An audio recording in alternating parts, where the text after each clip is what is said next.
Welcome back to Convicted Creations. Today I want to take some time and kind of connect the dots for people. We get a lot of emails, we get a lot of phone calls about what Convicted Creations is, how it got started, and why. This is my opportunity to do that. I brought my wife on the show today because she is part of the story. She is the story. Not only did she suffer through the raid and lots of miserable things that went down with our Cannabis brand, but she's been the rock behind the business, behind the brain, behind the family. And I just want to pay a little homage to her and talk about how we got here. We started an edible company in 2010 called Zonka Bars. I'm a Crohn's patient. I was diagnosed in 2007, and besides being a patient and always being a pothead, I never realized what the two had in common. Once I learned how to make edibles and I learned how to incorporate food into my life, it really changed the way that I could medicate and treat my Crohn's. We decided with chocolate really because we sat around the table one day and we were smoking. Eating, yeah. We were stoned. We opened up a sweet tart label and threw it on the table, and when the W landed sideways and looked like a Z, I knew immediately that was going to be the name of our brand. And we literally broke out our crock pots. We started making chocolate using keef right off of the plants that we grew as caregiver patients and added it to the chocolate. So that's how the company got started. 2 years later, the government didn't like the fact that we were doing this and that they couldn't tax it and make a bunch of money off of us. So they raided us. They kicked in our doors. And we never thought we were going to make the chocolate again. After 3 years in court, 3 years in prison, 3 years on probation, here we are back now, and we're making chocolate again. We're not only doing it for Huntful Farms, our hemp company, but we got our edible company back on the market. So this is something that we get to do every single day, right, Mama? This is something you get to do every day.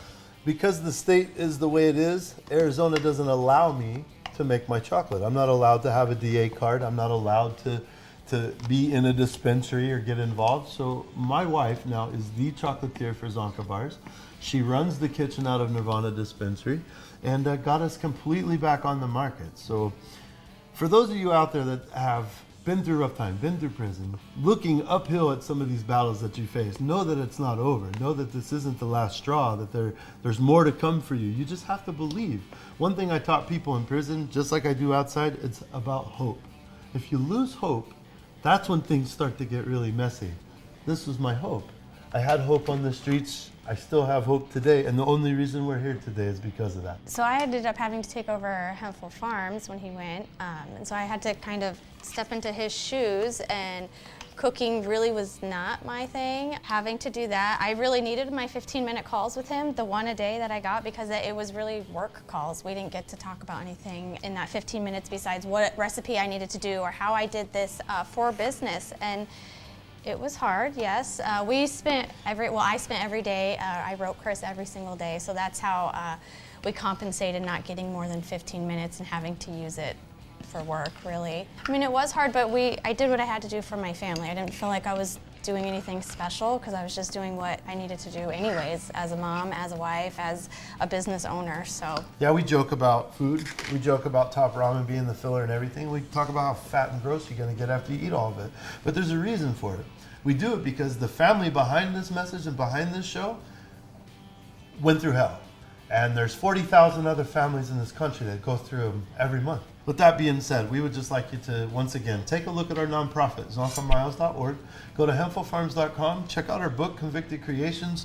It's something that we're super proud of. This is what every episode you're going to see on season 1 and 2. We're going to have each episode in the book. We're going to have a story from each person, and we're going to have their recipe. So reach out to us, hempfulfarms.com, zonkamiles.org. Get involved with Convicted Creations today. We appreciate your time. And one more thing. Haters make me famous.